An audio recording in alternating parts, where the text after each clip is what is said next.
భూపాలపల్లి జిల్లాలోని లక్ష్మి కటాక్షం లేని సరస్వతి పుత్రులు ఎందరో ఉండడం జరుగుతుంది. ముఖ్యంగా మన భూపాలపల్లి జిల్లాలో అక్షరాస్యత అనేది చాలా తక్కువగా ఉండడం జరుగుతుంది. ఎస్పెషలీ మన మంత్రి నియోజకవర్గంలోని మలహర్ మండలం కావచ్చు, మాదేపూర్ మండలం కావచ్చు, కాటారం కావచ్చు, మహముత్తరం కావచ్చు, పలిమెల మండలం కావచ్చు, ఈ మండలాలలో అక్షరాస్యత శాతం అనేది తక్కువ ఉండడం జరుగుతుంది. చదువుపై ఆసక్తి ఉన్నప్పటికీ పేద పిల్లలు బడికి దూరం అవుతున్నారంటే మీరు ఆలోచించాలి.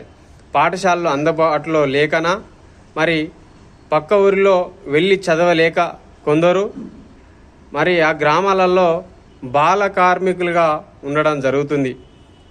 ప్రధానంగా 5వ తరగతి నుండి 10వ తరగతి వరకు విద్యార్థులు చాలా అక్షరాస్యతకు దూరం కావడం జరుగుతుంది. ఇంత జరుగుతున్నా కూడా అక్కడ ప్రజాప్రతినిధులు, అధికారులు నిర్లక్ష్యం వ్యవహరించడం చాలా బాధాకరం.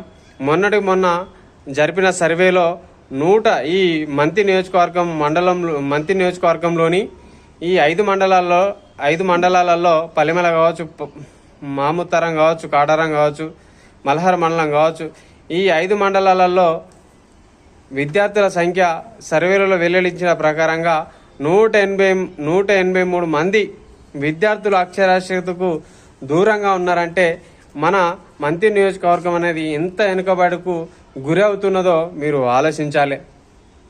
ఇప్పుడైనా ప్రజాప్రతినిధులు, ఆ అధికారులు మేల్కోవాల్సిన బాధ్యత ఉన్నాయని తెలియజేసుకుంటూ థ్యాంక్ యూ. నా ఛానల్ లైక్ చేయండి, షేర్ చేయండి, సబ్స్క్రైబ్ కొట్టండి. Thank you.